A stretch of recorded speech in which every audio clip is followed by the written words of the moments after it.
Bonjour à tous, bienvenue sur la chaîne RCB Racing. On se retrouve aujourd'hui pour que je vous présente et je vous parle un petit peu de la conception et l'assemblage surtout du véhicule que j'ai fait. Donc c'est le BXR S1 de chez Hobbytech. Alors c'est une voiture qui a fait ses preuves, elle existe en RTR, déjà prête à rouler avec le moteur, etc. Moi j'ai pris l'option de la faire et de l'assembler complètement à la main.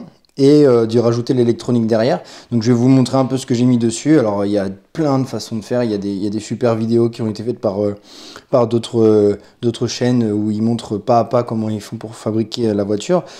Moi je voulais juste vous partager mon véhicule, vous montrer un petit peu ce que j'en ai fait et puis comment elle est terminée. Et voilà, donc déjà il y a la peinture qui est à faire en fait. Donc là moi j'ai fait un petit dégradé, ça a été un petit peu au feeling que j'ai fait ça, mais voilà, j'ai pris une bombe, j'ai essayé de faire des petits crachats de noir dessus, donc j'ai juste pulvérisé un petit peu la couleur foncée en premier, et puis après ce que j'ai fait c'est que j'ai fait une base de rouge sur le côté, ça a recouvert un peu, j'ai fait une base de blanc au milieu, et puis ça m'a donné un style de dégradé un petit peu comme ça. À l'intérieur, j'ai repassé après avec du blanc pour finaliser que ça colmate bien le tout. Mais voilà, avec les autocollants, je trouve que bon, c'est pas une peinture archi élaborée. J'ai déjà fait mieux avec d'autres choses, mais ça me permet d'avoir une petite peinture sympa, originale. Et puis avec les autocollants, ça passe très bien. Donc voilà, ça c'était la carrosserie. Donc c'est le dernier truc que j'ai fait, hein. C'est le dernier petit accessoire qu'on rajoute sur la voiture. Sur le véhicule maintenant, voilà l'électronique. Donc je trouve que c'est une voiture qui est bien conçue parce qu'en plus tout est à une petite place, c'est bien cadré et je trouve que c'est propre en fait quand on regarde. Donc là en l'occurrence j'ai mis le moteur et le variateur Robitronic. Alors c'est un 4000 kV. C'est un moteur que j'avais déjà, un combo moteur que j'avais déjà présenté dans une vidéo. Donc si vous voulez voir un peu plus sur ce combo, vous pouvez regarder sur mes vidéos, je l'ai déjà présenté. On a un petit cache ici pour tout ce qui est électronique. Sur la radio, j'ai pris ma radio perso, où je peux mettre plusieurs véhicules dessus.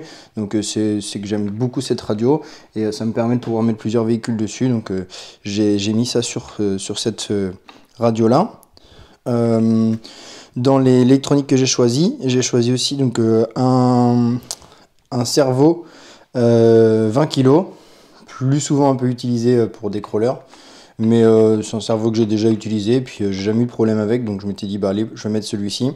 C'est le seul petit truc qui m'a coûté un petit peu d'adaptation, notamment en fait ici le palonnier. Donc il y a de base, vous avez les petites fixations qui viennent se mettre en fait sur deux petits goujons qui viennent rentrer dans les petits trous, et vous pouvez adapter plus ou moins loin ou pas. Les servos de base, je pense qu'ils doivent se mettre, ils sont plus courts, et en fait du coup moi je me retrouvais buté ici. Donc là on voit pas parce que maintenant j'ai découpé proprement, mais ici ce cache, en fait il allait plus loin. Donc je l'ai découpé propre, et mon servot j'ai dû repercer en fait en dessous pour pouvoir me faire ici deux fixations. Donc dans l'alu ici, c'est pas forcément, c'est sûr que c'est pas le meilleur des trucs à faire, mais ça tient sans souci. On verra dans le temps, mais je pense pas qu'il y ait de problème avec ça. Et du coup sur le palonnier là ici, j'ai dû tailler un tout petit peu pour que ma biellette ici elle vienne pas toucher quand je suis sur ma direction. Donc là maintenant ça fonctionne parfait, c'est nickel, ça bouge pas du tout, et voilà. Donc je suis assez content du résultat, et j'aime vraiment bien ce petit véhicule. Je l'ai pas encore essayé, donc j'aimerais bien l'essayer. Dans l'assemblage, franchement c'est vachement facile à faire si on suit bien tout ce qui est étape par étape. Le manuel il est vraiment très bien fait. Il faut que je change ça parce que là j'ai mis beaucoup d'huile dans les suspensions et finalement c'est vachement raide comme suspension, donc il va falloir que je change ça. Après je trouve que c'est le jeu aussi, et c'est ce qui est marrant, c'est que du coup voilà, vous finissez de faire le véhicule, puis il y a des petits trucs à refaire, à changer, mais franchement c'est accessible. Je vais pas dire si vous avez déjà monté des Lego vous pouvez y arriver, mais c'est un peu le même principe, hein. C'est étape par étape, il n'y a rien de compliqué, tout est rangé par sachet, franchement c'est cool. Voilà, ça vous permet de pouvoir avoir un véhicule, allez on va dire sur la totalité, on va être autour des 200-250 €. avec l'électronique, cerveau, ça dépend ce que vous mettez.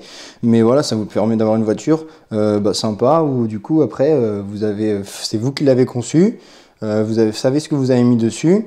Et puis vous allez pouvoir affiner les petits réglages, par exemple les pincements, tout ça. Moi, je vois que c'est pas. Là, j'ai juste terminé, hein, j'ai pas fait tous les réglages, donc il faut que j'affine tout ça, les billettes et tout ça, hein, voilà.